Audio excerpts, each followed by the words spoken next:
Buenas tardes a todos y bienvenidos a esta nueva programación. Aquí estoy con un gran amigo, Horacio Giusto, en ocasión de su último libro, el cual tuve el placer de leer la semana pasada. ¿Cómo estás, Horacio? Y bienvenido nuevamente a mi canal. Bueno, ¿cómo estoy? Más que feliz, porque realmente para mí es un honor y motivo de orgullo poder estar en este gran canal con usted, profesor, que los que me siguen a mí desde hace un tiempo saben que usted, Miklos, bueno, mi gran amigo Cristian Iturralde, ha sido siempre los que más he referenciado, más allá de que compartimos ideas, también por una cuestión a nivel personal de lo que han enseñado y han referenciado a los más jóvenes. Y contento ya trabajando en el próximo libro, feliz de estas nuevas etapas que se han ido abriendo y tratando de llevar un poco de nuestro humilde trabajo a lo que es la batalla cultural hacia las demás personas. En este contexto, yo particularmente ahora estoy trabajando en lo que es una suerte de apoyo didáctico en un merendero, particularmente lo que es filosofía, la famosa formación ética, que ahora le han cambiado de nombre, en lo que es primario y secundario para los chicos de acá de Córdoba. Así que también bastante entusiasmados con esto. Muy bien, gracias por mencionar eso. Para los que no sean de Argentina, un merendero es un lugar generalmente para gente humilde, de bajos recursos, donde generalmente se lleva a los niños a tener alguna comida porque lamentablemente a veces en su hogar no les pueden satisfacer sus necesidades básicas. Pero Horacio está yendo un paso más allá, como están haciendo muchos otros jóvenes que yo he visto en otros lugares de Argentina. No solamente les dan a la gente de comer para su cuerpo, sino también para su alma, para su crecimiento personal. Así que yo por eso con mucho gusto siempre apoyo todas las iniciativas de Horacio, y a todos aquellos que apoyan a su canal sepan que Horacio generosamente lo invierte en una gran obra de caridad. Así que eso me parece muy, pero muy bueno. Horacio, un gran peligro yo que veo siempre, y siempre lo digo en las conferencias, es el hecho de que como estamos en una batalla cultural tan fuerte muchas veces, de tanto encontronazo en un mundo que nos rodea, está siempre la tentación de aislarse, ¿no? De aislarse y de hacerse su propio grupo, porque claro, hay a veces una sintonía en lo que uno cree, en sintonía en los valores, en el nivel cultural muchas veces, o incluso en el nivel económico, pero no nos tenemos que olvidar de la gente que sufre, de la gente pobre, de la gente sencilla. De hecho, hace unos días un seguidor de Mendoza, en una conferencia que me tocó dar, que ya la voy a subir a YouTube, me preguntó sobre eso. Yo le dije, a ver, las familias que hacen homeschooling, por ejemplo, que es grandioso, vayan y busquen una familia pobre y eduquen, ya que tienen que educar, eduquen a los hijos de esa familia pobre, ¿no? Esa familia humilde. En México muchas familias tienen, por ejemplo, empleados, tiene gente que les hace el jardín, que les maneja. No hace falta ir a buscar a la otra punta, ¿no? A veces es la gente que convive con nosotros que también necesita esa ayuda. Así que felicitaciones, Horacio, nuevamente por eso. Bueno, Bueno, vamos muchísimas directo, gracias. sí, vamos directo al libro. Pero eso lo decía simplemente para que nunca dejen de apoyar el trabajo de Horacio, que es un trabajo muy generoso. Saludos a Claro. todos los que se están uniendo. Horacio, me parece genial que hayas escrito un libro. Están saliendo muchos libros últimamente. Obviamente que uno tiene que tener el cuidado de que si va a salir todo un corpus, una literatura tanto conservadora, provida, en defensa de la familia, tienen que ser buenos libros. Y obviamente que este es un muy buen libro, yo lo leí la semana pasada, es un libro larguísimo, de 400 y tantas de páginas, un libro para formarse. Pero antes de ir al índice y antes de ir a un peloteo, pipón de preguntas y respuestas que te quiero hacer, Horacio, sobre el contenido del libro, eh, ¿cómo fue la génesis, el origen y cómo se dio un poco el hecho de poner tu pensamiento en estas 10 reflexiones en relación al conservadurismo? Bueno, le voy a explicar muy rápido y muy simple. Todo empezó, curiosamente, porque mucho antes de que yo arrancase con mi proyecto de la Resistencia Radio, que tengo el honor de poder dirigir, que ahora ya tenemos sitio web propio, con noticias, digo, para que pase un poquito de publicidad, allí estamos subiendo todo lo que las plataformas normalmente por políticas globales suelen censurar. Bueno, ahí tenemos libertad de expresión plena para tocar algunos temas muy delicados. Entonces, a mí me gustaba mucho escribir. Me gustaba escribir artículos, análisis, poder de repente conversar y debatir algunas ideas. justo se dio un interín donde la página web de la Fundación Libre estaba caída porque está en un proceso de mantenimiento. Entonces yo dije, bueno, no sabía dónde ya escribir. Ya no sabía dónde escribir. Empecé a hablar a mis amigos de España, que les mando un saludo enorme. Pero dije, no, le empecé a agarrar el gusto. Entonces dije, bueno, todo el mundo hace análisis de cuestiones coyunturales. Es decir, bueno, ganó Kast, no hay una buena derecha en Colombia.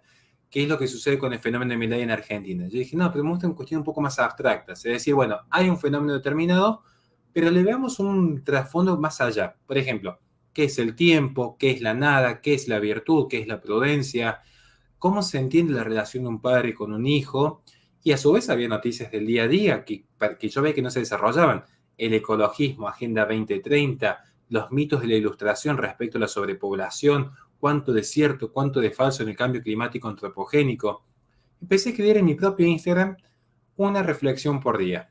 Pero más que todo, muchos decían qué gran labor solidaria por la batalla cultural y coso. Y yo decía, no, es por disciplina. Yo como artista marcial, la disciplina es fundamental. Dije, si yo todos los días debo escribir, aunque sea 300 caracteres, me obliga previamente a haber leído algo distinto. No leer solamente el diario ni ver Netflix. No. Leer libros, sus libros, por ejemplo, leer los ensayos que ha escrito Miklos, repasar el contenido de Agustín Laje. Y eso me obligaba a estar en actividad constante con la cabeza. Un día simplemente pasó que alguien me dijo, un usuario que ni siquiera recuerdo, para que vean, me dijo, ¿por qué no pones todo en un libro? Yo dije, no, porque son pensamientos muy aislados. O sea, no había punto de conexión. Pero dije, ¿por qué no utilizar todo esto y empezar a redactarlo nuevamente y ver que hay puntos de conexión entre una idea y otra y armarlo? Pero lo armé como una suerte de pasatiempo, sinceramente.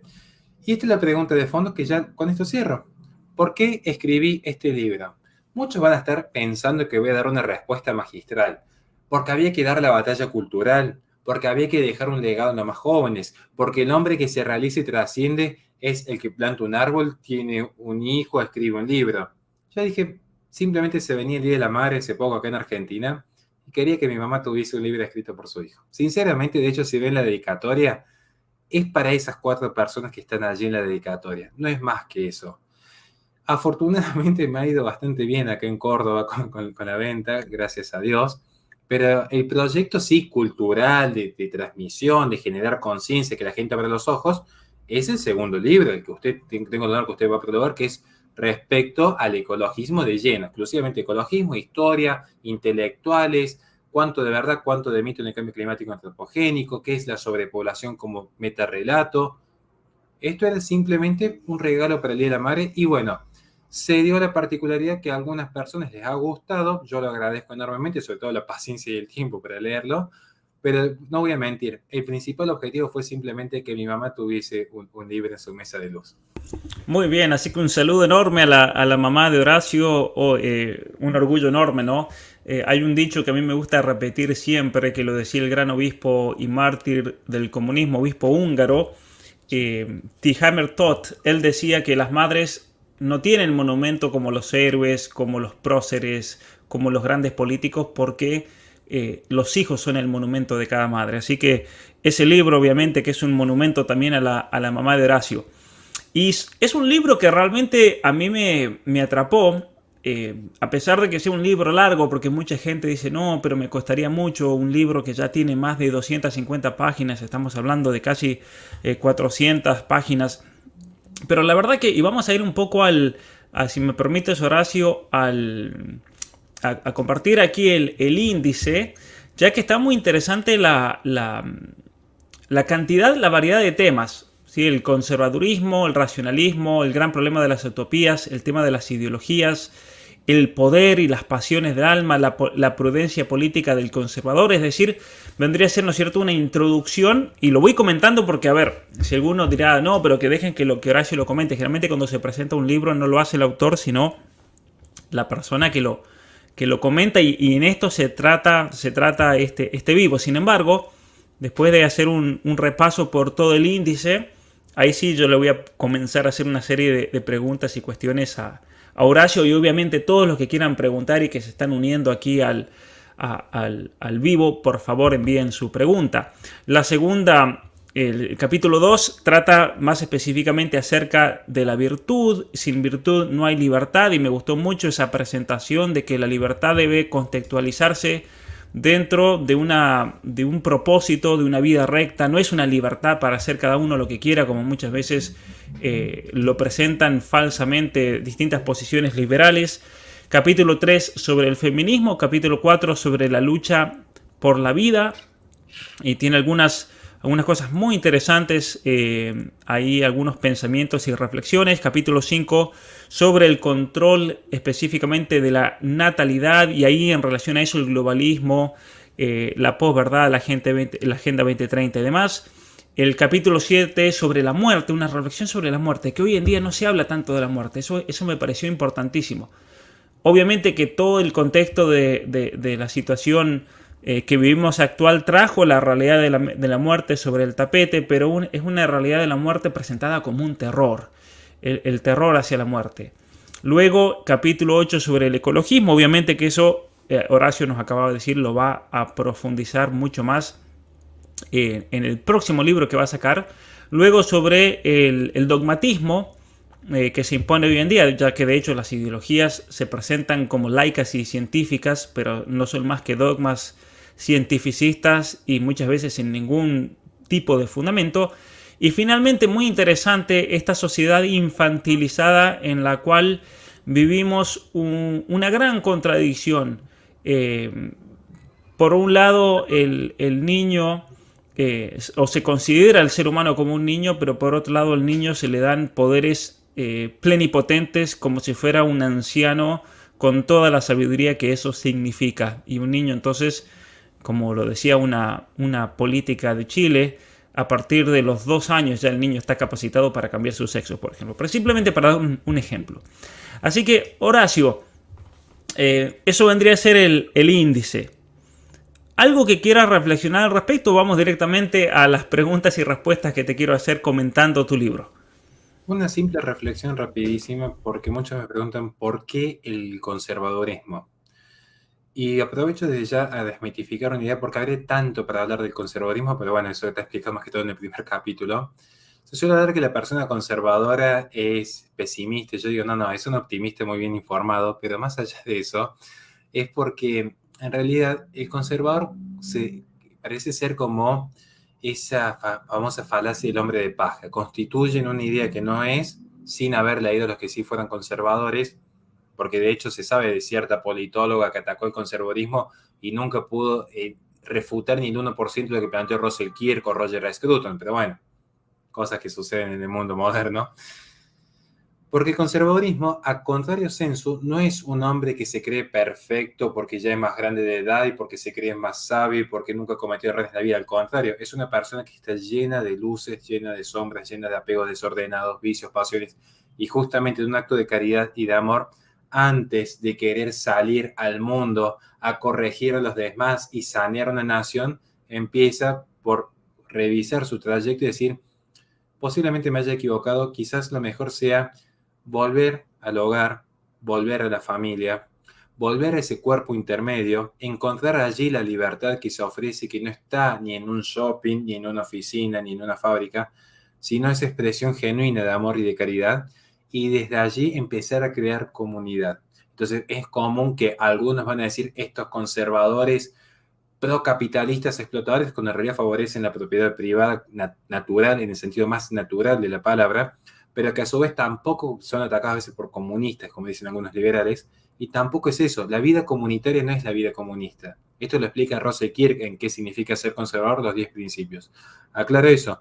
El conservador no es que se pone en un altar de superioridad moral, sino que reconoce que hay un orden moral externo al ser humano, intenta en primer orden uno alcanzarlo dentro de las limitaciones e invitar a que el resto, si se siente cómodo de repente de aspirar a algo más, a un fin mayor, simplemente emular esos proyectos de vida que tantas personas bien han llevado adelante. Y es esencialmente un pensamiento realista, un pensamiento empírico, un pensamiento mesurado, un pensamiento templado, un pensamiento prudente. No cae en las distopías o en las utopías de las ideologías tan comunes a fines del modernismo y comienzo de la posmodernidad, que a mi entender han sido de un lado y del otro los grandes destructores de la sociedad occidental, digamos. O sea, construir una sociedad, para que la gente lo sepa, elevar una civilización no es ni siquiera trabajo de un siglo. Y sin embargo, aniquilarla se puede dar tranquilamente en un año. Ejemplo concreto, vayan a ver qué pasó en el 2020 con un patógeno de Wuhan. Hay un antes y un después en toda una sociedad global. Así es, Horacio. Bueno, muchísimos mensajes que nos están llegando. La batalla cultural la iniciamos pensando, reflexionando, informándonos, leyendo, aprendiendo temas de filosofía, teología, siguiendo a pensadores. Y ciertamente que una cosa que me gustó de tu libro, y encontré un parecido también, y me corregirás si no es así, al modo como yo escribo los libros. Porque siempre, por ejemplo, en el caso personal mío, mis libros han sido tratando de comprender un problema. Y una vez que uno lo comprende, y mucha gente me dice, pero ¿por qué se hace fácil leer tu libro si es un tema tan complejo? Porque simplemente sigo ese mismo proceso lógico, ¿no? de comprensión, de tal manera que pueda acompañar al lector a realizar ese pensamiento tal como me fue ocurriendo a mí, pero obviamente que llevándolo a las conclusiones que uno después de tantos años de profundizar, de leer, de estudiar y de meditar sobre un tema, reflexionar, ya fue viendo la verdad sobre una cuestión. Y una cosa interesante que me pasó al leer todos los capítulos, si bien son temas tan variados, es esa realidad reflexiva que se ve y meditativa. Y es algo muy bueno. Y hay personas que tal vez van a leer tu libro que tienen muchísima formación y también les va a aportar algo. Por más que uno sepa en general el contenido, pero como es una reflexión, a mí me invita a reflexionar sobre temas que tal vez recontra manejo, pero me invita a reflexionarlos y es muy bueno reflexionar. Y es muy bueno pensar, ¿no? Vayamos, Horacio, a una... algunos preguntan cómo adquirirlo. Vamos a responder esto primero aquí. Obviamente que en Córdoba, por medio tuyo, en Argentina, por medio de Mercado Libre, supongo. Sí, pero como es muy común que suele pasar con cierto tipo de contenido, estamos con un pequeñísimo problema con Mercado Libre, así que directamente se contactan conmigo y nosotros Bueno, hacemos envío a todo el país con mi socio Alejandro, que es el que me está dando una mano enorme, muchos lo conocen como Nereros, para que sepan, es mi padrino de confirmación. O sea, en parte mi rol como católico va siguiendo la mano de un chico que es 10 años más chico que yo, para que vean la confianza que uno pone en la gente sana. Así que se hace envío para abaratar costos, porque insisto, y algo que aclaro desde ya, gracias a la gente que lo ha comprado, y esto lo dije siempre, yo lo estoy vendiendo casi el costo de impresión y ese pequeñísimo margen de ganancia que no voy a negar que queda, pero menos de un 10%, se destina justamente tanto al sostenimiento de la radio, que bueno, había unos pequeños gastos extras que hemos tenido últimamente, y a lo que son las labores caritativas que estamos llevando adelante con mi equipo de trabajo. O sea, no me interesa en lo más mínimo ganar un centavo con esto. Tengo el honor de vivir y la suerte de vivir algo que realmente me gusta, entonces esto lo hago como una ofrenda a un bien mayor. Así que por ahora solamente en Argentina, por ahora. sí, sí, sí. Y obviamente que vamos a hacer lo posible para ayudar a nuestro amigo Horacio para que el libro pueda distribuirse en todo el continente americano y también en Europa, en México. Yo creo que es muy necesario.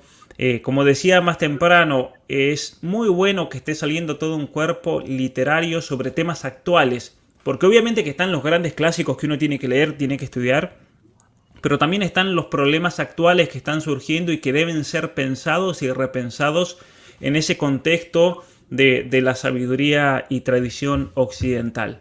Vamos a hacerte una pregunta, ya que estamos hablando de civilización occidental aquí, Horacio. A ver, lo que voy a hacer es lo siguiente, simplemente voy a leer una oración, un párrafo de distintas secciones del libro de Horacio y ahí dejo a Horacio que lo comente. El primero dice lo siguiente: la civilización occidental es el resultado de un arduo trabajo que solo fue posible gracias al respeto que mantuvieron los hombres al legado que recibían. Así es que romper con las tradiciones en nombre de la libertad solo implicaría quedar a merced de inmorales, delincuentes y tiranos. Esto de la introducción de Ignacio, pero igual lo quise poner para que lo comentes porque me pareció sensacional, Horacio. Bueno, un saludo enorme a mi gran amigo Ignacio, que es con el que estamos trabajando en coautoría en el próximo libro, y he tenido suerte que lo prologue. Nosotros partimos de la base, curiosamente, él tiene una posición más escéptica que yo, incluso de lo que es la relación del hombre con el Estado, pero afianzadamente en una moral conservadora, en una moral objetiva. Y si algo que nos une es ese realismo propio que tenemos, lo que de repente transitamos por esta vereda. La civilización occidental, como toda civilización, como toda cultura, podemos estar a favor o no de tal o cual expresión cultural, pero lo cierto es que toda cultura y toda civilización es legado, como le diría Monburg, es un legado intergeneracional. Es una cadena ininterrumpida de acumulación de conocimientos, experiencias y saberes. Particularmente la civilización occidental, que toma nociones jurídicas de Roma, que toma partes de la filosofía griega, que se fundamenta moralmente en el cristianismo. De hecho, cuando uno dice la base de Occidente es Grecia, yo diría, ¿cómo? Si de hecho el cristianismo introduce dos virtudes fundamentales, la misericordia y la caridad. Fundamentales. No hay ninguna otra civilización, y esto lo he estudiado en profundidad, que hayan puesto en relieve lo que es la misericordia y la caridad, como premisa fundante. Entonces, lo que yo digo es, hoy, ¿cuál es el problema de fondo? Y para que se pueda entender, y esto también coincidimos con Ignacio. Hoy parece ser que la libertad, que es una palabra tan abstracta, yo cada vez soy incluso más escéptico de esa palabra realmente, porque uno empieza a ver el contexto en el que estamos, parece ser que abarca todo, es un todo, y es un todo que genera un infierno de lo igual en términos de Byung-Chul Han. Muchos van a pensar cuando vienen para que vean cómo está funcionando la sociedad hoy en las redes sociales, cómo ha hincado esta idea, que uno, si es argentino y cuestiona cierta noción de libertad, van a pensar rápidamente que uno está criticándolo a Javier Milei, criticándolo a Esper, criticando el liberalismo argentino. O sea, dicen, no, estamos hablando de cuestiones que van más allá de tal o cual candidato. Hoy lo que hay es una explotación de la libertad. Y en esta explotación de la libertad lo que hay en última instancia es permitir que determinadas élites con un determinado proyecto geopolítico que exponemos en el libro terminen haciéndose con el control total. Les voy a dar un ejemplo muy sencillo que posiblemente luego lo toquemos en alguna frase o no, pero por si lo adelanto. Pensemos en el ejemplo más básico. Viene una feminista con un pañuelo verde. ¿Cómo se posiciona ante las cámaras? Ella dice, vamos a colectivizar los úteros de todas las mujeres para generar una emancipación plena en el del patriarcado. Dicen, se trata de que la mujer sea libre, se trata de respetar la decisión porque mi cuerpo, mi decisión, se trata de dar opciones y que el Estado respete esa libertad. Yo escucho eso y de entrada que diría comunismo no es. Podríamos ver que es una nueva izquierda. Ahora, claro, no toda nueva izquierda y no todo progresismo es necesariamente marxista o postmarxista. Claro. Entonces, lo que yo digo es, ¿quiénes se van a beneficiar de esto? Y muchos me van a decir rápidamente, no, bueno, se benefician de empresas corruptas como IPPF o Instituto Guttmacher. Yo diría, no es tan así. Porque de hecho, las tasas de fertilidad están decayendo en el mundo, particularmente en Occidente. Y no decaen particularmente porque se haya legalizado esta práctica, sino que cuando empezamos a ver, esto lo que hace es una herramienta más. El pañuelo verde, por no usar esa palabra, es una herramienta más. Porque después tenemos gente que reemplaza al hijo por el perro, gente que de repente se ha atomizado con el concepto de la palabra griega idiota, se ha quedado preocupada solo por sí misma, que ha desatendido la vida comunitaria, la familia, los cuerpos intermedios, y alguien se beneficia. Bueno, corruptos, tiranos, ladrones. Después se sorprenden por qué en Argentina gente desinteresada termina votando siempre los mismos corruptos. Después se sorprenden por qué empresas como Coca-Cola o Netflix, que son tan progresistas, imponen una agenda moral. Porque claro, hay una sociedad que ha vaciado su identidad y alguien la va a reemplazar y alguien va a sacar rédito de esto. Entonces, esto es lo que yo quise plantear, claro. Bueno, hicimos con mi socio plantear en este punto. Mira, una cosa interesante que yo lo remarco en el capítulo 1 de mi libro Atrapado en el cuerpo equivocado, es que la misma agenda de la nueva izquierda, ahí está, muy bien. Cuando analizamos la agenda de la nueva izquierda, y ahí lo dijiste en un ejemplo muy bueno de la feminista que va ante la cámara, los argumentos que emplean y la lógica que emplean es una lógica liberal. Eso es lo que hay que tener en cuenta. Que son argumentos que lo podría decir tanto una feminista como una Gloria Álvarez. No hay diferencia en la argumentación, ¿se entiende? Y eso es lo importante es saber ver la gran falacia. Otra falacia que también mencionaste ahí, que si, por ejemplo, si uno habla de libertad o ataca ideas liberales, ya está atacando a otra persona. ¿Cuántos pro vida, por ejemplo, critican esa falacia de que si uno no tiene útero no puede opinar sobre cuestiones de la mujer, pero esas mismas personas que tienen la inteligencia de ver esa falacia, no tienen la inteligencia al momento en el cual, por ejemplo, uno critica alguna cosa de Argentina, en mi caso, y dice, no, pero si no vivís en Argentina no puedes decir nada, por ejemplo. Pero es el mismo argumento, es la misma falacia. O si uno no es chileno no puede opinar sobre Chile, o si uno es japonés pero no vive en Japón no puede decir nada sobre Japón. Son las mismas falacias, ¿no? La falacia del posicionamiento geográfico le llamo yo. Pero más allá de eso, es importante la importancia de lo que acabas de decir, de aprender a pensar, y especialmente aprender a pensar a partir del legado que nos ha dado toda una tradición, una civilización occidental, que aparte, esta civilización occidental es una civilización que ha ido depurando costumbres, que ha ido mejorando la calidad de vida, que ha ido manifestando a lo largo de la historia un cierto progreso moral y ético con las falencias propias del ser humano, y que no podemos sacárnoslas de encima así porque sí, porque en definitiva vamos a estar cambiando todo un legado por un monstruo que todavía no conocemos, y eso es muy peligroso. Y hay que tener mucho cuidado con esto, ¿no? Que esa es la propuesta, por ejemplo, posmoderna, la propuesta de la nueva izquierda contemporánea, la propuesta, por ejemplo, de todos aquellos que votan por una nueva constitución en Chile. Cuidado porque van a sacar algo y se pueden imponer sobre sí mismos un monstruo del cual después se arrepentirán. Vayamos a la segunda frase. En esencia, el buen conservador tiene un escepticismo prudente ante toda innovación traída en nombre de la curiosidad, la razón pura o la ciencia, sin el resguardo pertinente. Escepticismo prudente, y luego hablas del resguardo pertinente. Es algo que también lo hemos escuchado muchas veces a nuestro amigo Miklos decir, ¿no? Ese escepticismo y ese cuidado. Pero, ¿qué podrías agregarnos al respecto, Horacio? Que de hecho este punto viene muy a correlación de lo que se habló anteriormente.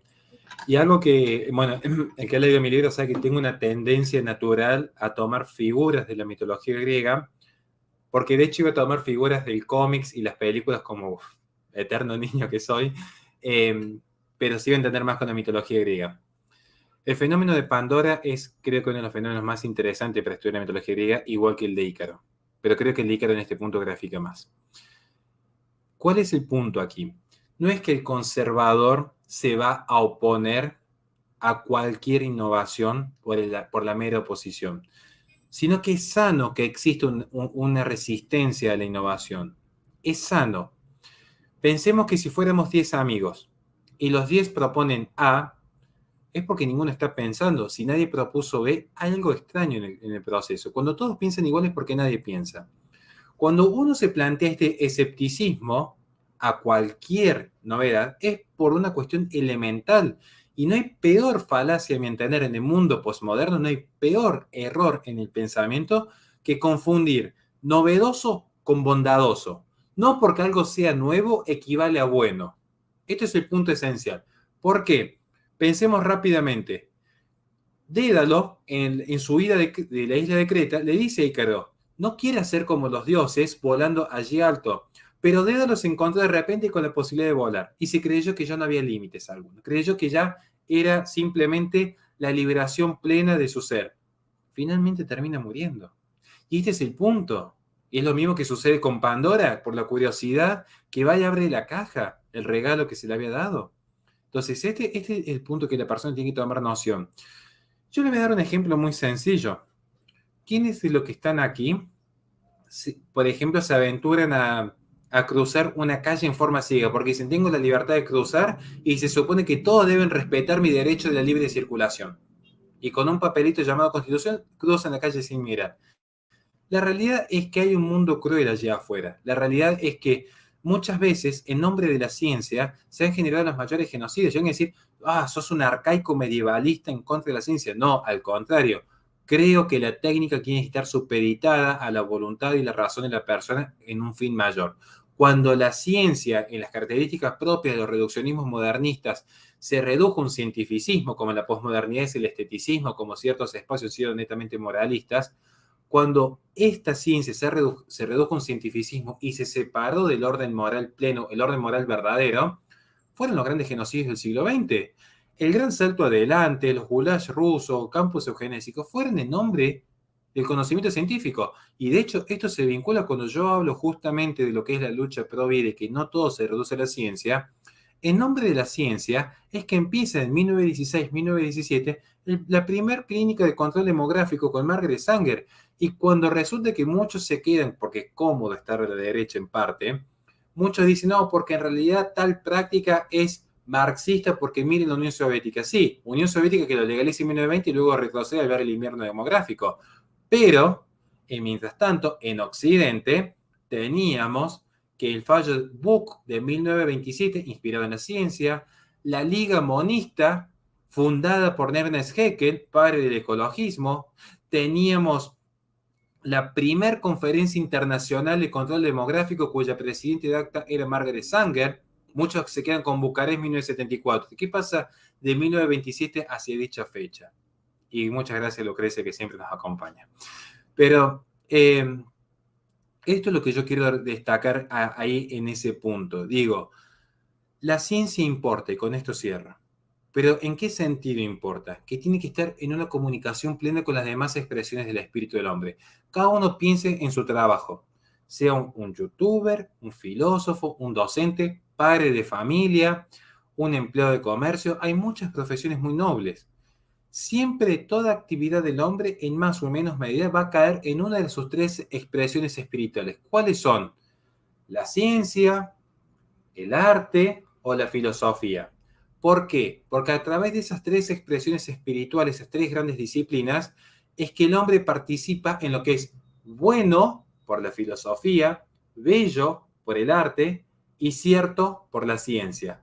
Cuando se hace un reduccionismo de cualquiera de estas tres esferas sin contacto el uno con la otra, es donde aparece la profundización de los vicios, que se da particularmente desde el siglo XVIII en adelante, donde esto ya deja de ser un vicio personal y se transforma en un vicio de la sociedad. Así es, una cosa que a mí me gusta siempre reflexionar y obviamente siguiendo, parafraseando también las palabras de un gran amigo nuestro, Miklos Lukács, es que hay ciertas cuestiones relacionadas al progreso tecnológico que se van a dar sí o sí, más allá de lo que uno diga, de lo que uno no diga, sí o sí se va a dar. Muchas veces nosotros nos encontramos en una situación de impotencia ante situaciones en las cuales le toca vivir. Pero lo importante tener en cuenta es que uno tiene que ser el que le pone los términos a eso.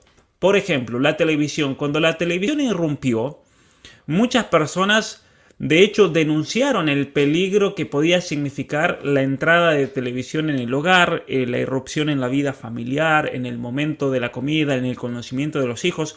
Obviamente que la historia posterior les dio razón a esas personas. Y por eso lo que tenemos que entender nosotros es lo siguiente. La televisión, por ejemplo, vino para quedarse, pero somos nosotros los que le tenemos que poner los términos. ¿En qué términos esa televisión va a ser parte de mi hogar? Lo mismo con las redes sociales, lo mismo con los celulares, lo mismo con una cantidad de cosas que van a surgir. El mismo metaverso. El metaverso se va a dar, pase lo que pase. Obviamente que salvo que ocurra un cataclismo a nivel mundial, pero así como vamos, el metaverso se va a dar.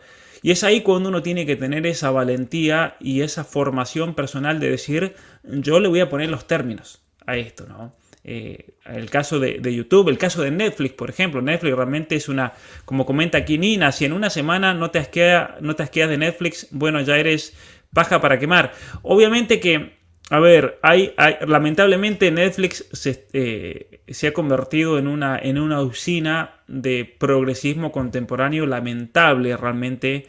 Incluso algunos shows que podrían ser muy buenos, a la temporada segunda ya lo destruyen completamente y es impresionante cómo ya por medio de los roles y demás introducen toda una ideología muy concreta. Pero vamos a una gran falacia. Esto está en la página 28-29 del libro de Horacio. Al oír la arrogancia con la que se dice estamos en pleno siglo XXI, rápidamente se advierte el error de presuponer que el mero paso de tiempo no equivale a estar en la verdad. Muy por el contrario, la verdad es independiente del tiempo. Sin embargo, es interesante ver cómo las ideas del progreso indefinido se asientan en el imaginario popular. Bueno, esa parte, para ser sincero, ese extracto fue parafraseando o inspirado, particularmente inspirado, en uno de los primeros videos que yo vi del querido profesor Miklos Lukács, a quien he agradecido, he citado millones de veces, al igual que usted, lo tomó como gran referente, más allá de lo intelectual a nivel personal, incluso lo digo. Esto creo que es importante. Es muy común que se le diga al conservador, estamos en el siglo XXI, tu postura atrasa, sos un arcaico. Lo que nosotros planteamos es, existe un orden moral externo objetivo. Y esto se vincula incluso con lo que es parte de lo que yo abordo en la sociedad infantilizada.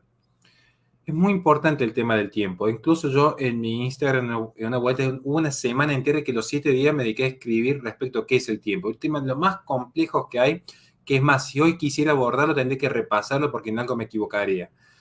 Pero el tema del tiempo es muy importante, porque el tema del tiempo en la noción humana implica reconocer dos fenómenos, que por un lado el hombre está atado a un tiempo, pero por otro lado hay factores que son eternos. Y uno dice, ¿qué es lo eterno? Bueno, esta es la pregunta de fondo y lo voy a explorar rápidamente. ¿Es eterno lo que es perfecto? ¿Por qué? Porque en términos aristotélicos, lo que es perfecto es lo que nada sobra y nada falta. Por lo tanto, lo que es perfecto no cambia. ¿Por qué la verdad no cambia? Pensemos rápidamente. O la muerte del ser humano, el estado de la muerte, o Dios. Esta idea de perfección implica que no hay un cambio. Por eso no es que hay un Dios bueno o un Dios malo según tal o cual factor. La verdad es eterna, porque la verdad no cambia. Cambia, la propia noción de cambio es el paso de acto a potencia, en términos de movimiento particularmente. El paso de acto a potencia. Entonces, ¿qué sucede? Que si yo de repente me posiciono y digo, estamos en el siglo XXI, que esto incluso se vincula a algunas cuestiones religiosas, pero que no quiero entrar ahora en ese punto. Estamos en el siglo XXI, hay que abrir las puertas al mundo, hay que adaptarse. Miren, hay cuestiones que sí se van a adaptar, que naturalmente va a haber un ciclo de cambio. El pensamiento conservador es un pensamiento de cambio. El cuerpo que no cambia es un cuerpo que está muerto o que está hiperacelerado, es otra noción, digo. Pero tiene que haber cambio para que haya vida. El tema es qué tipo de cambio. Porque el conservador sostiene que hay un equilibrio entre lo perdurable, que es eterno, y lo mutable. El sistema político puede cambiar. A mí me encanta la Edad Media, pero sé que no va a volver. Hoy vivimos en un estado con determinadas características. Puede estar a favor o no, pero existe. Es. Entonces, eso es mutable. Ahora, lo que es perdurable es el orden moral. Un ejemplo concreto. Asesinar niños está mal. Estaba tan mal cuando se hizo hace 2000 años con fines políticos con espadas de hierro, y está tan mal cuando se hace con fines políticos en el siglo XXI con pastillas de misoprostol. Entonces, el mal y el bien como noción no cambia, es eterno, no importa el contexto. Y eso es lo que yo remarco. De decir, estamos en el siglo XXI, dice, el orden natural no va a cambiar conforme pase el tiempo. Lo que sucede es que si uno niega eso, lo que está negando, curiosamente, es el verdadero concepto de tiempo. ¿Qué es lo que cambia? El cuerpo de uno, la vida en sociedad, ciertos elementos están destinados al cambio. Pero resulta que lo que sí debe cambiar es lo que se termina atomizando y generando un estado de la eterna infancia, que es lo que marco yo en el último capítulo. Y sin embargo, sí se intenta adaptar como cambio las nociones morales que son perdurables. Y aquí están las consecuencias hoy. El relativismo moral, pero al mismo tiempo la omnipresencia de este hombre eterno como se está viendo actualmente, que es un fenómeno apasionante de estudio, pero quería tratar de explicar ese pasaje en particular. Así es, Horacio, es la gran falacia temporal. Eso de que ciertas ideas atrasan 50 años y obviamente como toda falacia tiene como objetivo tratar de callar al oponente. No es un argumento, no es un contradecir y contrarrestar con más argumentos lo que Horacio quiere decir o quiso decir o nos explicó, sino simplemente es hacerle callar la boca. Atrasa 50 años, como dicen, ¿no? Aquí en Canadá hace un par de años tuve una discusión con una mujer mayor y me dijo, sus ideas atrasan 50 años. Y yo le dije, ¿y qué mejor para usted? Ahora tiene 20. Y obviamente que esa respuesta largó una carcajada general que a veces es la mejor manera de responderle a estas personas, ¿no? Porque no hay bala que les entre realmente. Cuando una persona no quiere pensar, es muy común que introduzca falacias o insultos o peyorativos como solemos escuchar constantemente o ser atacados en las redes sociales. Y Y si me además, permite, Pablo, adelante un- Horacio. una cosita muy simple, ya que hablamos del tiempo, una cuestión muy rapidita. También está esta idea del eterno presente. Cuando uno dice eso atrasa, hay un rechazo constante en el hombre del eterno presente al pasado. Y no se ve solamente con las políticas de legalizar, ya saben qué práctica para la tercera edad, que hay como un rechazo al dolor, el sufrimiento propio de la sociedad paliativa, sino no volver al pasado, derribemos la estatua de Colón, ese pensamiento de hace 50 años, reescribamos la historia media, reescribamos el pasado de esta nación. Porque reconocer que hay un pasado implica que ese pasado ha generado el presente. Eso implica que uno está en una transición. Eso implica reconocer que la vida de uno es un tránsito en este mundo. ¿Y qué sucede? Que el hombre tiene mucho miedo al encuentro con el más allá. Entonces niega el pasado para de esa manera también negar el futuro y caer lo que filosóficamente se llama en el presentismo. Estamos en Claro. la mejor etapa de la humanidad, estamos en el punto de evolución. Nosotros somos el Homo Deus que ya ha alcanzado la gloria. Nosotros estamos constituyendo una utopía. No hay pasado ni hay futuro. También se vincula en parte a lo que usted muy bien ha marcado recién respecto a esta falacia. Fíjate cómo dentro de la misma iglesia, sea de la denominación que sea, el progresista se caracteriza por ese positivismo. Nunca hemos estado tan bien como ahora. Y vas a esa iglesia que tiene la bandera LGBT, tiene todo el globalismo metido y no tienen a nadie, está totalmente vacía, pero nunca han estado mejor que en esta época, ¿no? Eso también es impresionante ver la muerte muchas veces de todas estas iglesias pseudo cristianas que el progresismo realmente como tal virus intelectual que es, les ha perdido incluso o les ha totalmente avasallado la capacidad natural para después estar predispuesto para algo más sobrenatural. El argumento del propio cuerpo humano, el tiempo pasa, pero sin embargo el cuerpo humano cada vez, a medida que uno va creciendo y llega a la vejez, no está mejor que antes, ¿no? Es un hecho natural, es un hecho natural el hecho de la descomposición de las cosas. Cualquier persona que haya comprado una casa nueva ya sabe que a los 2, 3, 4 años empiezan a aparecer cosas en la casa.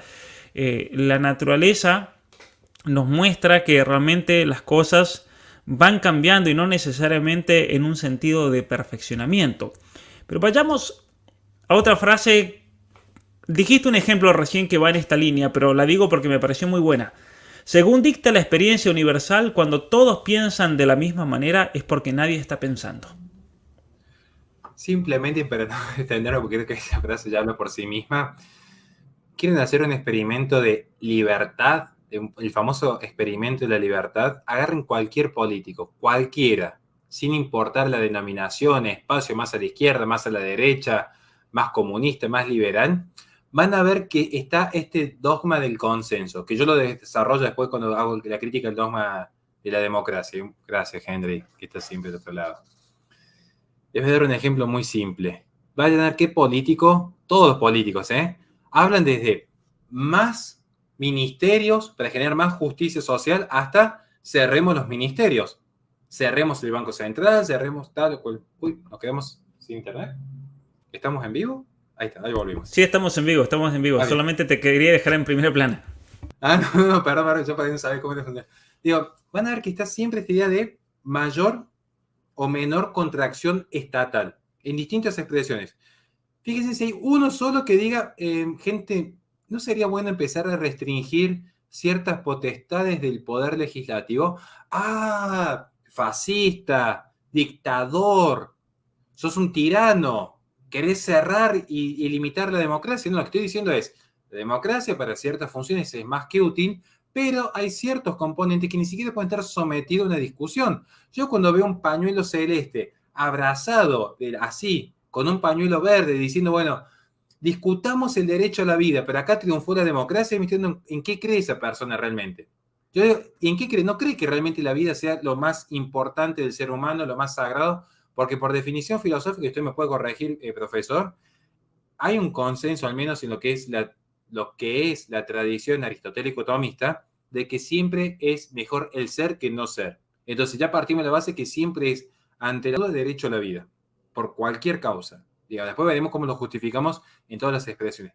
Pero yo cuando veo una pañuelo celeste abrazada con un pañuelo verde, yo digo, ahí están demostrando cuál es su convicción. ¿Cuál es su convicción? Bueno, que todos pensemos igual. Lo que importa es el dogma de la democracia, post-revolución francesa. Este es el dogma imperante. Esto es lo que no se cuestiona. Esto es lo que nadie debe decir, hay que limitar. Claro, limitamos ministerios, limitamos emisión monetaria, limitamos todo. ¿Por qué no limitamos un poco estas potestades? Y claro, porque ahí empezamos a ver cuál es el verdadero Dios que ha triunfado en este, entre comillas, estado laico. Ahí está el verdadero Dios. La verdadera Dios a la que todos le rinden pleitesías, a la que todos se arrodillan. Y esto lo digo, ni siquiera voy a hablar de políticos, voy a hablar de lo que yo conozco, que es la propia iglesia. En tiempos pretéritos teníamos sacerdotes, un saludo enorme a la gente de Radio Libertaria. En tiempos pretéritos teníamos toda una curia dispuesta a morir de lepra con tal de llevar el santo oficio a los necesitados. Hoy apareció una gripe y no, bueno, el culto a la Pachamama va a volver después que se levante esto y que estemos todos ya saneados por la OMS. Es una cosa rara, digo, ¿no? Este mundo posmoderno, la verdad que es raro. Es como que hay un quiebre ya con la tradición. Pero bueno, ya sería entrar en otros temas, pero quería marcar esto, de decir, cómo, hablando de relativismo y que todo lo mismo, el infierno era igual, creo que se va. Y están todos pensando siempre de la misma manera. Y esto creo que es un peligro para la sociedad. Insisto, cuando todos piensan igual es porque nadie está pensando. Cuando todos los políticos le rinden culto al dogma de la democracia, por izquierda o por derecha, dicen, acá hay algo raro. Acá alguien tiene que reaccionar y decir, ¿cómo puede ser? ¿Este es el verdadero tirano? Al que no se lo cuestiona, al que nadie lo puede derrocar. Esta es la verdadera tiranía, donde nadie lo puede resistir. Pero bueno, Así creo que es. todavía falta para que la sociedad logre ver este Pero punto. es impresionante cómo, por ejemplo, en la universidad, históricamente, la palabra universo, ese todo, quería plantear una discusión de distintas ideas y distintas perspectivas en esa búsqueda por la verdad. Y clásico en la universidad medieval, que mucha gente ignora totalmente que las universidades de hecho surgen en el medioevo y era en el medioevo cuando se hacían las grandes cuestiones disputadas, los grandes debates más grandes, yo creo, algunos de los debates más grandes de la historia de la humanidad en temas concretos de pensamiento filosófico, político se dieron en el medioevo. Y es interesante cómo hoy el progre, la universidad actual, ha cambiado esa idea de universidad de ideas por diversidad sexual, diversidad racial, hasta el punto en que si vemos los programas prácticamente de cualquier universidad del mundo occidental, la línea ideológica es única, no hay diversidad de pensamiento. La única diversidad es razas, colores, orientaciones sexuales, grupos minoritarios, representaciones, proporciones al público, y hasta el punto que, por ejemplo, Jordan Peterson el otros días compartió algunos anuncios de universidades aquí en Canadá donde explícitamente se dice si es un hombre, si es heterosexual, si es cisgénero, si es cristiano, no puede aplicar este trabajo. Tiene que ser de alguna de estas minorías supuestamente oprimidas. Así que increíble, un saludo enorme también a Neo Reaccionario, que está haciendo un trabajo impresionante con toda la edición cinematográfica de El Apocalipsis. De paso les digo, el jueves vamos a tener el director del documental sobre el Apocalipsis. Ya salió el capítulo 1, el capítulo 2. Lo pueden ver aquí en mi canal.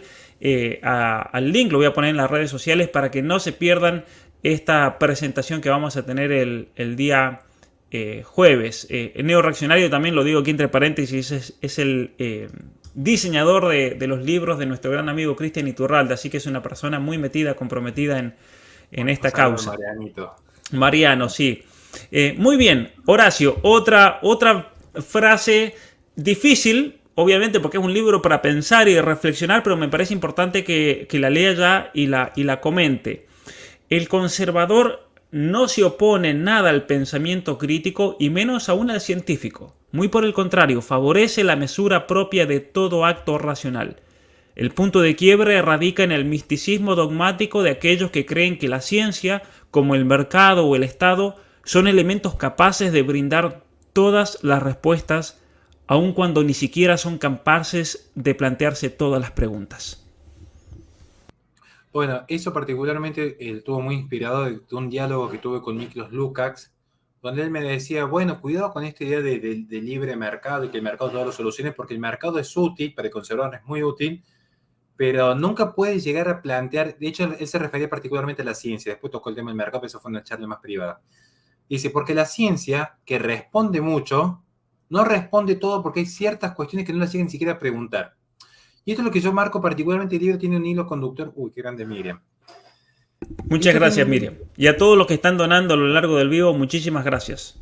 es muy útil y ya después voy a explicar por qué. Los que estamos en YouTube no se imaginan cómo nos sirve. Eh, ¿Por qué? Porque vivimos en un mundo netamente material.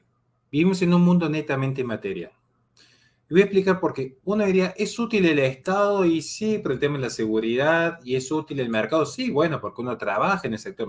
Particularmente nosotros, hablando de lo que es YouTube, sin estos aportes es difícil. Nosotros no trabajamos del Estado. Nosotros vivimos del sector privado y encima a veces el propio sector privado nos cierra la puerta por nuestro pensamiento. Entonces, eh, tiene sus utilidades, digamos, ¿no?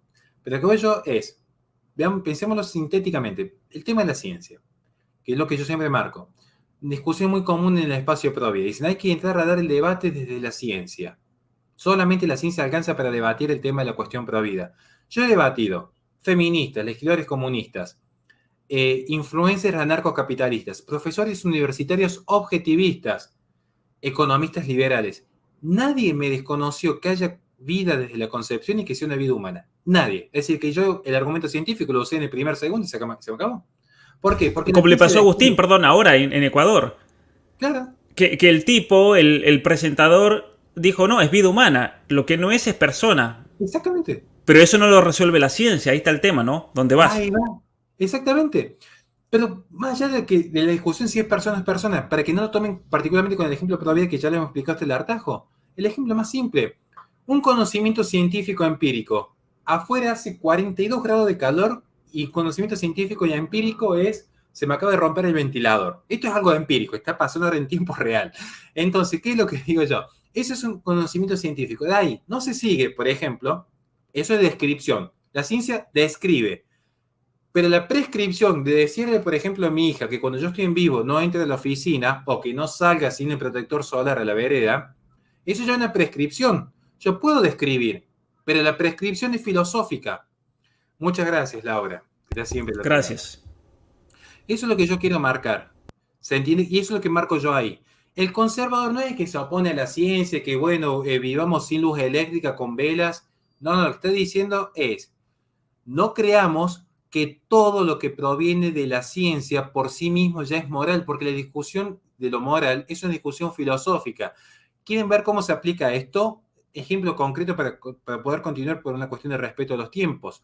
Vayan a ver uno de mis últimos videos, es una investigación que hice, donde están citados, es sacado videos filmados desde adentro, para que vean. Organización Men Having Babies. ¿Saben lo que hacen a los padres? Perdón, a los hombres homosexuales o hombres solteros, se les ofrece un catálogo de los aportantes de gametos para poder comprar un niño de acuerdo a las características que deciden. Men Having Babies es una organización internacional que ha estado ahora en Bruselas durante 14 días. No es que es una organización así criminal que actúa en las sombras, sino que abiertamente ofrecen un catálogo y decir, bueno, querés un niño que no tenga tal o cual síndrome, querés un niño con tal o cual característica, de acuerdo a los aportantes, y bueno, tenés que financiar esto, porque no es solamente montar la exposición, sino abogados, médicos que se van a encargar, el alquiler de vientres. Entonces, esto es lo que pasa, y esto es un conocimiento científico, la ciencia es lo que permite la fecundación in vitro y el desarrollo de estas técnicas. Entonces, lo que digo yo es, ¿cómo se va a posicionar un pro vida que reduce toda la ciencia? La ciencia te dice, sí, justamente porque hay vida desde la concepción, y reconocemos que hay vida desde la concepción, es que podemos realizar lo que es, por ejemplo, una subrogación de vientres con el conocimiento científico. Se quedaría ya sin argumentos. O si le toca debatir, por ejemplo, con alguien que dice, sí, hay vida desde la concepción. Pero, según Peter Singer, lo que aplica es la vida sensocentrista, porque a partir de la capacidad de sentir dolor es cuando se adquiere la personalidad. Por eso una vaca tiene más derecho que un niño por nacer, un discapacitado. Ética práctica 1998. Entonces, lo que digo es, no nos quedemos que todo se reduce a la relación individuo-estado, individuo-mercado, porque hay cuestiones que van más allá. ¿O acaso alguien le puede poner precio al abrazo de un padre a un hijo? ¿O acaso alguien me puede decir que es una relación de poder o una relación disciplinaria, un abrazo de amor entre dos cónyuges.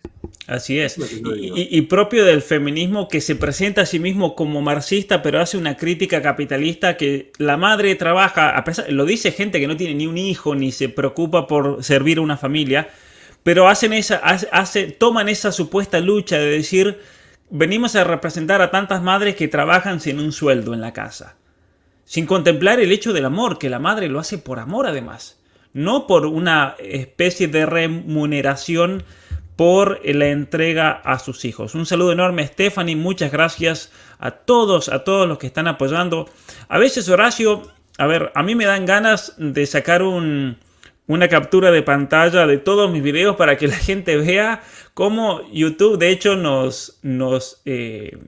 realmente sistemáticamente no nos permite, por ejemplo, a veces ganar o monetizar, como se dice. Además, es tremendo realmente, porque obviamente que no quieren colaborar o no quieren que sea una plataforma por la cual una persona pueda dedicarse a esto y a transmitir la verdad o estos pensamientos y reflexiones. Pero bueno. Y con una trampita, te digo, ya que te puede servir, con una trampa que porque es importante que difunden el trabajo de Pablo, porque hay una trampa, yo lo tengo chequeado, que le iba a sacar un pequeño documental cuando vuelva de Cartagena. Yo llegué a una época en la que por día mi canal tenía 25.000 reproducciones, que para hacer un canal chico estaba dentro de todo bien. Ahora está en 5.000 por día. Y saben, en realidad llegó a 2.500. ¿Saben por qué? Porque YouTube, si uno te desmonetiza de entrada, uno lo puede como escrachar a la empresa. Ahora a veces hasta te dejan monetizar todo, pero lo que te hacen es que ya lo banean. Ya no te recomiendo. Con el algoritmo, claro. Yo no lo recomiendo con los algoritmos. Gente que puede estar viendo el canal de Pablo, yo no le voy a recomendar mi canal. Capaz que le recomiendo un canal de películas resumidas que nada que ver.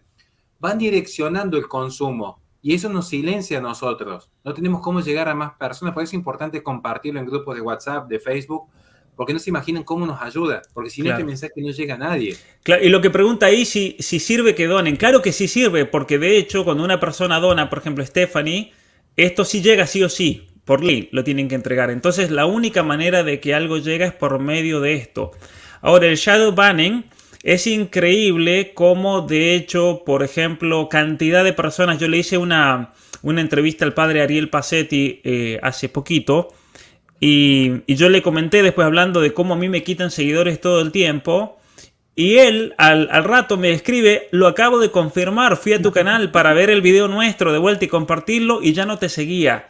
Se tuvo que suscribir de vuelta. Entonces está el shadow banning, está el hecho de que sistemáticamente, yo siempre lo digo, a mi Instagram me saca 100 seguidores por día, ni más ni menos. Sí. Y Miklos me decía, eso es algoritmo puro, porque ya está, alguien puso en el sistema, le vamos a quitar 100 seguidores por día, de tal manera que si crece va a crecer de a poquito, de a poquito, de a poquito, y vamos remando y demás. A Miklos eso también le pasa.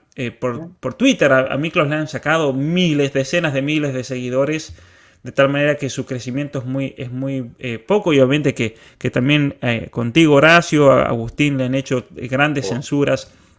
Vayamos a otra frase aquí que me pareció importante. Fueron los conservadores quienes advirtieron que si se promovía una igualdad forzada por parte del poder político, la libertad era aniquilada. Sin embargo, en el mundo se expandió la idea dogmática de que solo mediante la igualdad plena se acercaba el hombre a su liberación plena. Es la gran falacia, ¿no? Igualdad equivale a libertad. Bueno, la gran discusión de libertad e igualdad, de hecho, se viene arrastrando ya desde la Revolución Francesa, que si uno toma todos los proyectos políticos, piensa en grandes proyectos políticos, desde la legalización de una sustancia hasta la legalización de una práctica, es hasta qué punto una persona es libre, hasta qué punto una persona es igual, como por ejemplo la ley de cupo trans. Siempre está esta idea de cuán libre sos o qué tan igual sos. Y el sistema político trata de mantener como un equilibrio, un juego de equilibrios entre estas dos nociones, que son nociones, ni siquiera hay que hablar de derechos, son nociones simplemente. Ahora, ¿qué sucede? ¿Por qué el conservador? Pues bueno, lo pueden ver en la tradición de Edmund Burke. Edmund Burke fue el que dijo, en la medida que el pensamiento jacobino siga inclinándose hacia este racionalismo, finalmente esta idea de la igualdad plena, libertad, igualdad y fraternidad va a terminar en un infierno y finalmente termina en un infierno. Vayan a ver las consecuencias. Es una película que siempre recomiendo, Diálogos de Carmelitas, creo que también la puse en el libro. Película fundamental que debería ver toda persona de bien en algún momento de su vida. Y no tiene ninguna escena ni erótica, ni violenta, ni nada que no pueda ver una persona de corta edad. igual es recomendable la prudencia porque sí es fuerte el argumento. ¿Qué es lo que sucede con los conservadores? Miren, para que lo podamos tener un ejemplo concreto y que conocemos Pablo y yo de cerca. Miklos Lukács, de ejemplo paradigmático. Miklos Lukács es el emblema de un pensamiento conservador. Emblema. Él nunca dijo, me opongo al cambio de la tecnología. Él dijo, cuidado cuando se venga el fenómeno del metaverso.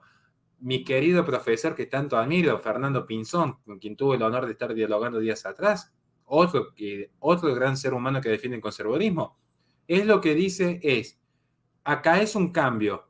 ¿Y cuál va a ser este cambio del metaverso? Por dar el ejemplo concreto que está de moda. Bueno, vamos a ser todos exactamente iguales. Pero es un infierno. Piensen desde la película de Matrix como un ejemplo tonto hasta la película de Wall-E, que yo creo que es así, porque encima toca el tema del ecologismo en la película de Wall-E. Cada uno construyendo su propia identidad.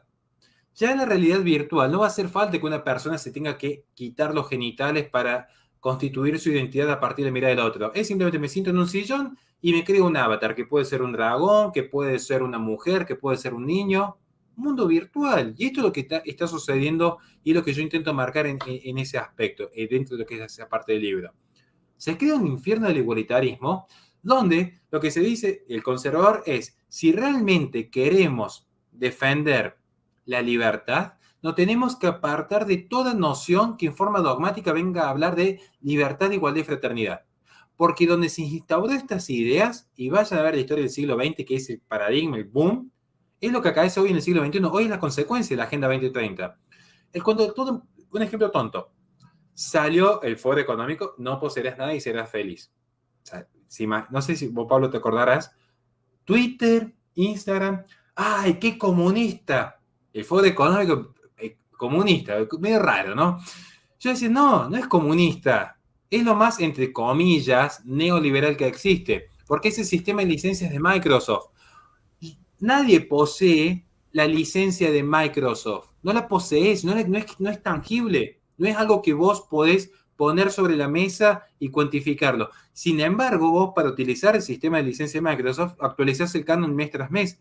En la sociedad posmoderna, en la sociedad de iguales, pero son todos libres. Soy libre porque estoy con mi bandera LGBT en una marcha festejando la liberación sexual y yo estoy festejando que puedo aniquilar al niño en el vientre materno. Entonces, como soy tan libre, no poseo nada. ¿Por qué? Porque viajo a Italia, hago mi maestría en España, después le hago copas en Hawái y vendo pulseritas, después me tomo un año sabático en Estados Unidos, vuelvo a trabajar a Argentina, alquilo 2 años para después poder cambiarme, porque no tengo familia, no tengo fe, no tengo patria, no tengo nada.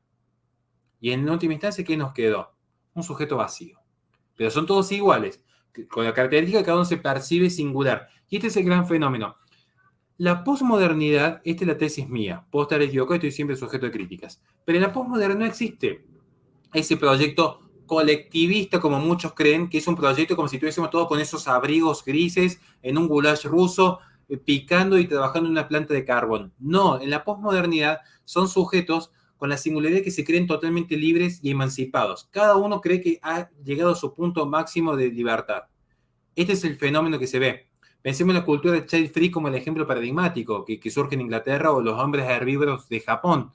Es un hombre emancipado, un hombre totalmente libre, atomizado. Ya no hay relación con el otro. Ya no hay una cultura colectivista donde, por ejemplo, en nuestros años de más chicos, y esto Pablo creo que somos parecidos en edad, si un vecino ponía música, se enteraba todo el barrio. Hoy cada uno con sus auriculares, cuando viaja en el avión, ya ni siquiera se viaja en tren, o sea, cada uno está en su propio mundo. Cada uno crea su avatar en las redes sociales, opina desde el anonimato, ya no hay un contacto real con el otro. Y vemos que las tasas de fertilidad decaen, y vemos que cada vez hay menos tasas de matrimonio.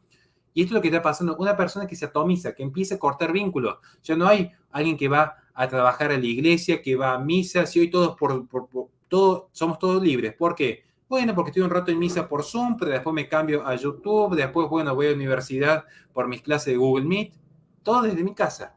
Y lo digo nosotros que estamos trabajando en nuestros hogares, es decir, es parte del sistema. El tema es qué hacemos con esto.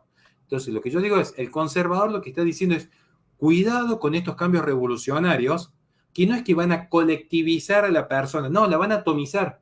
No es que uno va a estar obligado a trabajar en la fábrica con otro, no. Vas a querer ser totalmente libre. 2 ejemplos y cierro. 1, Vean cómo ya se reemplazó la terapia por el coach motivacional. La terapia del psicólogo ahora es en realidad un coach motivacional que dice, sí se puede, dale para adelante, si estás triste es porque vos querés, y el ser tu propio jefe. Ya no hay una experiencia compartida con el otro, sino que cada uno es libre, o sea, cada uno es atomizado. El feminismo postmarxista desapareció. ¿Qué feminismo postmarxista existe hoy? Antes, en los 70, había mujeres que tenían una experiencia vivencial compartida, que era tener un proceso mes a mes. Como lo tenía la experiencia vivencial el trabajador a comienzos del siglo XX. Había una experiencia compartida. El jefe que no nos pagó, este trabajo que era inseguro.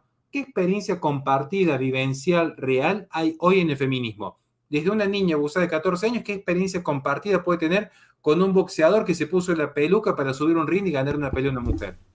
Y todo eso Así es lo que es. define el feminismo. Bueno, una frase, no la vamos a comentar porque la acabas de comentar, pero me parece importante leerla y pasamos a la siguiente, es esta. Las teorías de género promueven la erradicación completa de aquello que diferencia y singulariza a la mujer como tal. ¿Okay? Una idea que desarrolló en el curso de posmodernismo, el feminismo de género, ha terminado destruyendo a la misma mujer. Es decir, el feminismo de género destruyó el mismo feminismo, hasta tal punto que ahora hay una lucha gigantesca entre las pocas ya que quedan en vida, feministas radicales, clásicas, marxistas, con las famosas feministas del género, las actuales, ¿no? Que por medio del lenguaje inclusivo, por medio de la teoría queer, han destruido lo que significa ser mujer y celebran el hecho de que un boxeador palicee a una verdadera mujer en el ring, por ejemplo, como decía Horacio. Vamos a ir a la próxima frase cortita pero profundísima. La cultura cristiana claudicó primero ante el consumismo que ante el comunismo. Esta me gustó muchísimo. Creo que fue la parte que más disfruté escribiendo porque, bueno, tengo un proceso muy, muy curioso. Yo con la fe, de hecho, me hago católico, me hago creyente, digamos, ya de grande. De hecho, de chico era bastante recalcitrante. Por eso me gusta tanto la historia de San Dimas. Creo que por algo me encomendé tanto a él.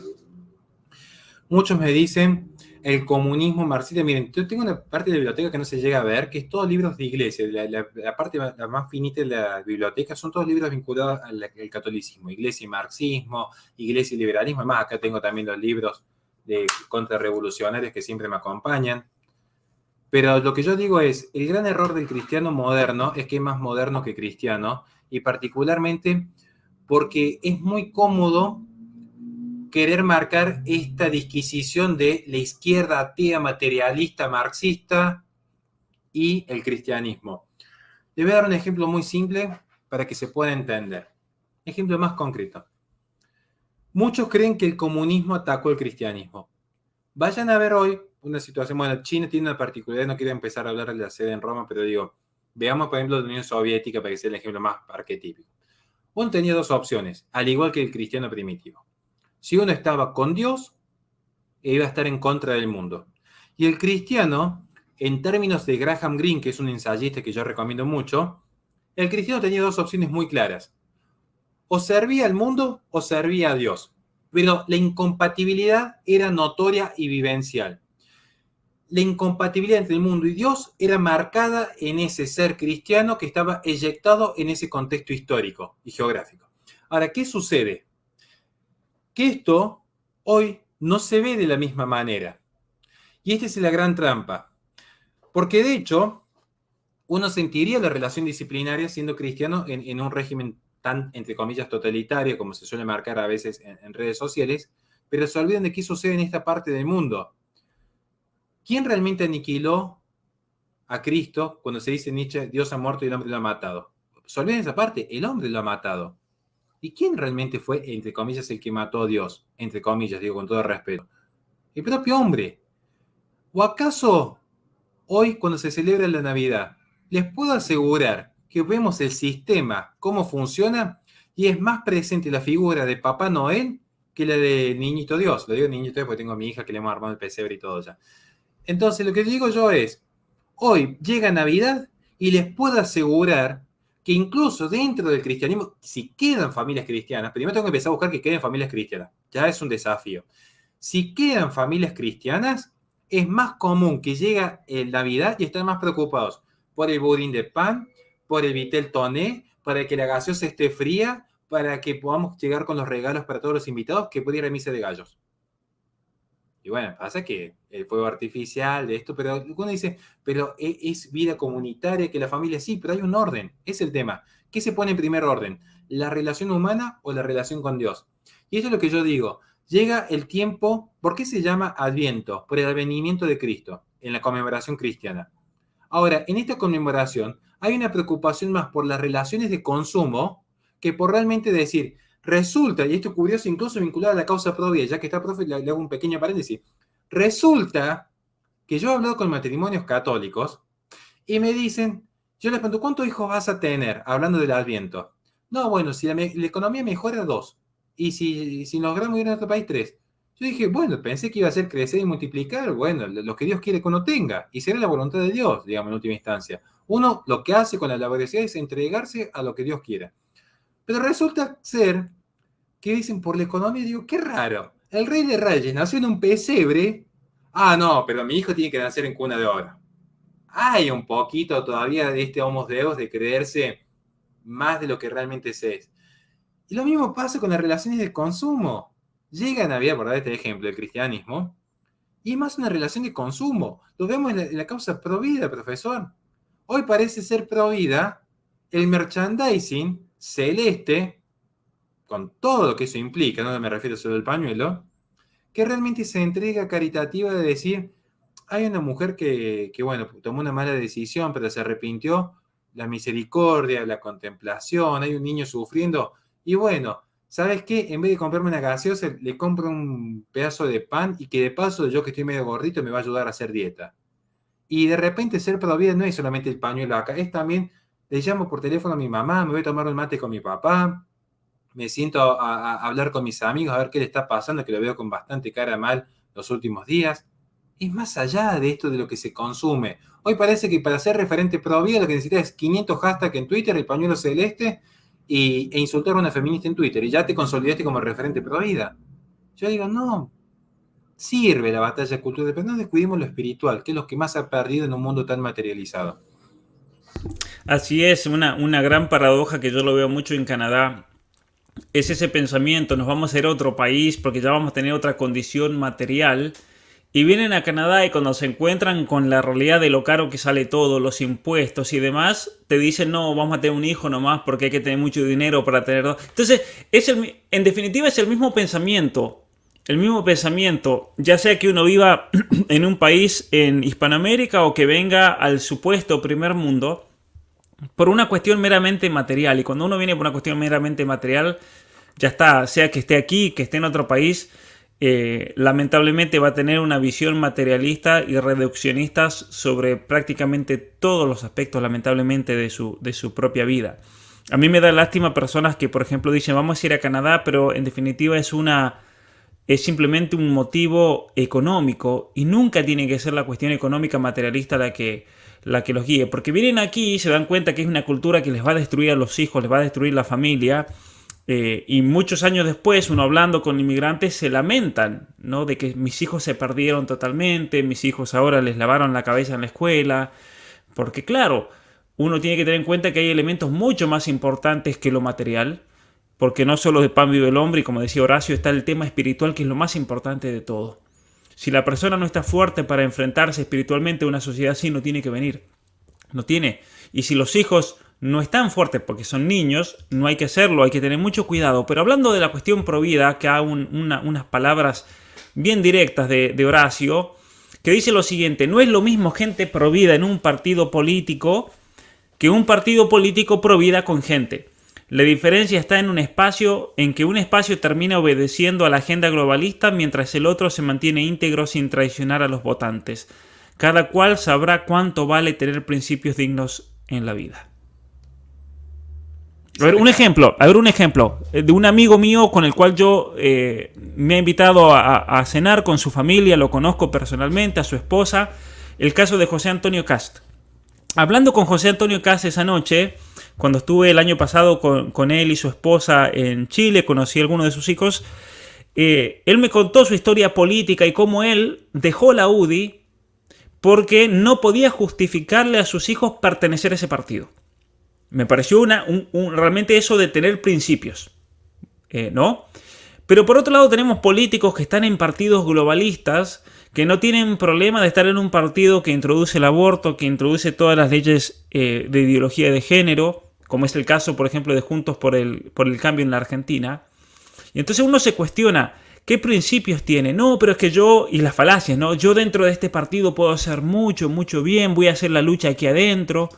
Un pastor el año pasado, cuando fueron las elecciones en Argentina, el anteaño pasado, no me invitaron, me cancelaron la conferencia en una iglesia evangélica en Argentina, miren lo que estoy diciendo en Buenos Aires, porque claro, me dijeron, no, Pablo, ¿sabes qué? Vamos a cancelar. Yo ya estaba en Argentina, imagínate todo el sacrificio, pagarse el pasaje.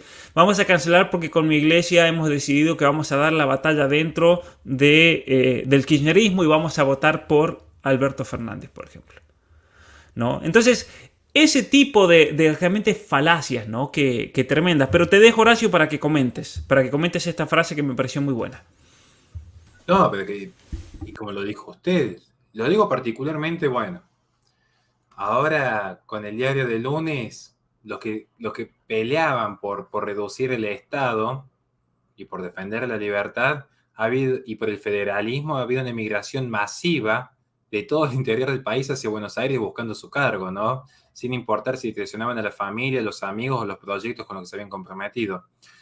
Y esto es lo que yo marco, es lo que usted dijo. Lo vemos, eso me acuerdo que lo escribí particularmente pensando en la gente que me dice, no, bueno, mira, si entras a Juntos por el Cambio tenés más chance de crecer y hacer un bien. Yo digo, si cuando fueron gobierno, que era nación, provincia y ciudad autónoma de Buenos Aires bajo el mismo color, teniendo una posibilidad histórica de generar un cambio genuino, traicionaron a los votantes y la gente que lo apoyó e introdujeron cuanta degeneración había desde el Ejecutivo, no fue algo que lo impulsó las famosas palomas. No, Claro. desde el propio Ejecutivo se impulsó. Sí, sí, sí. Toda la agenda progresista, hormonización de niños, los centros de hormonización infantil, el mismo subvencionar toda la agenda progresista de Berbisky, de las madres de Plaza de Mayo, de las abuelas de Plaza de Mayo, siguió toda la basura. O sea, fueron totalmente funcionales a la agenda de la izquierda, la agenda globalista, la agenda progresista, la agenda LGBT, la agenda que uno se imagine, ¿no?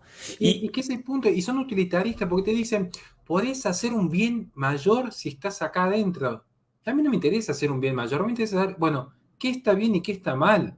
Y de último nos equivocaremos, y seguramente si somos humanos, pero que el fin sea ser objetivamente bueno, porque si ya parto de la base del fin justifica los medios, porque hay muchos que piensan que no, con más poder puede hacer más bien. No es así. Es lo mismo que le digo, como soy medio torpe y bastante ignorante, lo voy a explicar desde un ejemplo que sí me sale por algo que sí sé hacer, que es pelear. Yo cuando me toca darle clases de defensa personal, de kickboxing, de boxeo, a una persona que está aprendiendo, lo primero que le digo es, no esperes a tener músculos y saber pelear para recién perder el miedo a la pelea. Tienes que estar convencido de antemano de lo que vas a hacer. Si vos largás el golpe convencido, la técnica te va a ayudar. Pero si vos estás dudando, por más que tengas la mejor técnica y los mejores músculos, te van a matar, perdón la expresión, te van a aniquilar en el ring. ¿Qué es lo que sucede? Si yo voy especulando con tener poder y que el fin justifique los medios, ya estás corrompido. Y lo que va a hacer el sistema es terminar de corromperte. Y me remito a cualquier experiencia histórica. Vayan a ver el currículum y la trayectoria que ha tenido la gente que realmente logró hacer un cambio y se van a dar cuenta que no pasó por una aspiración desde chico de llegar al poder y una vez que tuvieron el poder generar un cambio desde adentro. Lo que ya empieza mal, como el árbol envenenado, da frutos envenenados. Un espacio que ya comenzó mostrando con él en gobierno ser socialdemócrata, cómplices directos en un montón de leyes desfavorables para el pueblo argentino, no va a cambiar porque luego se llene de gente pro vida. Porque de hecho las propias encuestas mostraban que el 71% de la población argentina era pro vida y sin embargo no les importó nada introducir el debate y favorecer la legalización de dicha práctica. Lo que digo yo es, la evidencia está hablando. ¿Cómo puede? A ver, un comentario y con esto cierro, Pablo, este punto, porque sería extendernos demasiado en algo que para mí ya la política me tiene cansado. Pero ¿saben cuál es la principal característica de la fe en la posmodernidad? Que la fe tradicional aspiraba a que uno crea en lo que no se ve. Hoy la fe en la posmodernidad es negar lo que se ve. Estás viendo una evidencia concreta, no digo solamente que los espacios estos son corruptos, sino hasta que un hombre es un hombre, y lo tenés que negar. Y esta es la fe de la posmodernidad. Y si no lo negás, empieza la persecución. Y no me refiero solamente a cuestiones de ideología de género. Pensemos, vamos al ejemplo que acabamos de dar respecto a los partidos políticos. Ahora resulta que si uno simplemente dice, voy a trabajar en el sector privado porque no veo ningún espacio sano en política, automáticamente dice, sos funcional al kirchnerismo, sos funcional a la izquierda. Funcional. Claro, no es funcional la gente que cuando dice, para votar a este candidato pro vida metimos 3 candidatos verdes por atrás. Para votar a este espacio permitimos que Finocchiaro, Lipovetsky y compañía sigan promoviendo esta degeneración con los niños. Eso no es funcional. Raro. Pero bueno, son cosas que suceden bajo la vida. Bueno, vamos a ir a la última frase y con esto terminamos. Se suele hablar del adoctrinamiento estatal, pero se descuida que a veces el mayor daño proviene del consumo privado. Y con esto terminamos. Ahí lo comentas, Horacio. Pero me parece importante también esto, ¿no? Especialmente para los que defienden tanto lo privado como si de lo privado nada malo ocurriese. Es que el punto que yo... A ver, hay una cuestión que acá lo voy a hablar y después me gustaría si pudiera hacer una pequeñísima oración del tema de realmente lo privado, ya que estamos. Pero digo, yo entiendo cuando dicen qué mal que está que se imponga ideología de género financiada con esos impuestos. Yo digo que si lo financia el sector privado está bien. O sea, yo parto de esa base. O sea, ¿qué está mal y qué está bien?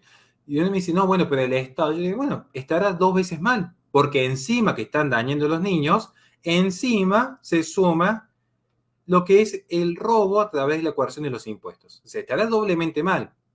Lo que yo no creo es, bueno, yo me equivoco, pero Pablo a mí que no me diga nada, porque miren que Pablo se equivocó en esto.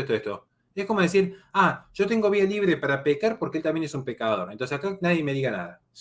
A mí cuando escucho estos argumentos digo, bueno, seguí en tu mundo, te va a ir bien en la vida seguramente así. Lo que yo digo es, entiendo la preocupación genuina y legítima de mucha gente que se horroriza cuando ven a una docente con el pañuelo verde en un secundario. Digo, claro que es una gravedad terrible. Ahora, estas ideas, usted profesor, que justamente es docente, me puede corregir y lo voy a tomar a bien.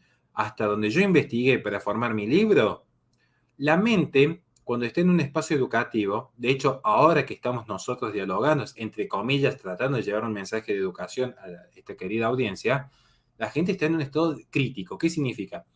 Van a buscar que si en algún momento yo o usted me equivoco, nos equivocamos en algo, nos van a hacer notar el error. Hay un error de redacción aquí, como en un libro, o de repente Horacio se equivocó en esta frase. Si uno ve a un docente, lo digo yo sentí el poder disciplinario. Amonestaciones por decir que no fueron 30.000 los desaparecidos. O sea, yo lo sentí el poder disciplinario. Pero no está en estado crítico. Ahora, normalmente, salvo que una persona sea media enferma como yo, que cuando ve una película, lee un cómic o juega un videojuego, está viendo qué hay filosóficamente por detrás de esto, en general, una persona sana, cuando ve una película o lee un cómic, lo hace en estado pasivo, lo disfruta. Entonces, el inconsciente empieza a adquirir una serie de premisas sin ese filtro de cuánto de verdad, cuánto de mito. Y este es el riesgo. Uno me dice, el docente adoctrina. Yo te digo, sí, no me queda la más mínima duda. ¿Y Netflix, no? ¿O acaso no marca una agenda cultural? Esto es lo que yo marco en mis conferencias. Así es. ¿Quién marca la agenda cultural? Para que vean este ejemplo sencillo, que lo acabo de dar recién cuando estaba haciendo un video de pregunta y respuesta. Un ejemplo sencillo. Yo tengo 160 diputados políticos, ¿no? Tengo 160. Ellos compiten en un mercado electoral. La sociedad civil, si es conservadora, ¿ustedes creen que los 160 diputados van a ver quién es el más progresista para que lo voten? ¿Saben que quedan afuera? Si la sociedad civil va a votar candidatos conservadores. Ahora, si la sociedad es progresista, los candidatos van a ser a ver quién está más a la izquierda. ¿Quién se dispute ese mercado electoral? Entonces, a mí lo que hagan los políticos, la verdad que me tiene sin cuidado, porque sé que depende de la sociedad civil su mercado. Ahora, esa sociedad civil se encuentra con un vacío existencial, que es lo que yo denuncio con la sociedad infantilizada, donde no hay una identidad sólida. Entonces, como no hay una identidad sólida, porque es una sociedad narcisista, líquida, que se licúa, una sociedad consumista, el quién soy y el cómo soy me lo define un metacapital. Viene Coca-Cola y me dice, si tomas mi gaseosa, seguramente que sos una persona inclusiva y diversa. Si te afeitas con Gillette, estás desconstruido como hombre. Si compras juguetes Hasbro para tu hija, teoría crítica de la raza. Si gastas dinero con Mastercard, justicia climática como buen justiciero social. Son las metas capitales lo que están definiendo la agenda cultural. Y sin embargo, ¿qué sucede? Criticar esto va a hacer que muchos digan, ah, no, ya sos un comunista, un cerdo de izquierda, que estás infiltrado en el movimiento de la derecha, que querés dividirnos. No, lo que quiero es simplemente que yo como padre sepa que a mi hija en matemática le van a enseñar que 2 más 2 es sin perspectiva de género, y que si en algún momento, por esa casualidad, mi hija llega a ver pantalla, acá no tenemos pantalla, aclaro ya, pero si mi hija llega a ver una pantalla, no vaya a estar viendo algún degenerado en Netflix o incluso en YouTube Kids, que hay sorpresas, le digo, ¿no? Eso es lo que estamos marcando. ¿A cuánta gente llega HBO, Netflix, Disney sobre todo? ¿Y a cuánta gente llega una docente de la UBA resentida que se hizo post-feminista en los últimos años de la carrera? Eso es lo que intento Así es. marcar. Y es lo que yo digo también en mi libro, Las mentiras que te cuentan, la verdad que te ocultan, cómo hay todo un trabajo de mediación de estos ideólogos al pueblo por medio, ahí está, de gracias, de todos estos centros de adoctrinamiento actuales que los encontramos en los medios, en las redes sociales, en la agenda que nos impone el sector privado. Pero bueno, vamos a terminar, que por una cuestión de tiempo ya no podemos seguir hablando más, aunque me gustaría seguir hablando mucho más. Horacio, agradecerte enormemente por este libro, El conservadurismo en 10 reflexiones. Los que son de Argentina se contactan directamente con Horacio para obtenerlo. Los que son de otros países, paciencia que ya va a llegar. Todavía no sale, pero esperemos que pronto esté disponible en muchos lugares. Yo lo voy a anunciar en cuanto esté disponible. Voy a hacer lo posible para ayudar a nuestro amigo Horacio para que puedan tener este libro en sus manos, aunque sea en versión digital. Y apoyen a Horacio, apoyen a su canal, ya que, como lo decía al principio, él ayuda muchísimo en esta batalla cultural, especialmente por medio de grandes obras de caridad. Muchas gracias, Horacio, nuevamente te agradezco. Y bueno, hasta la próxima. Estaré pronto en tu canal, así que ahí seguiremos conversando.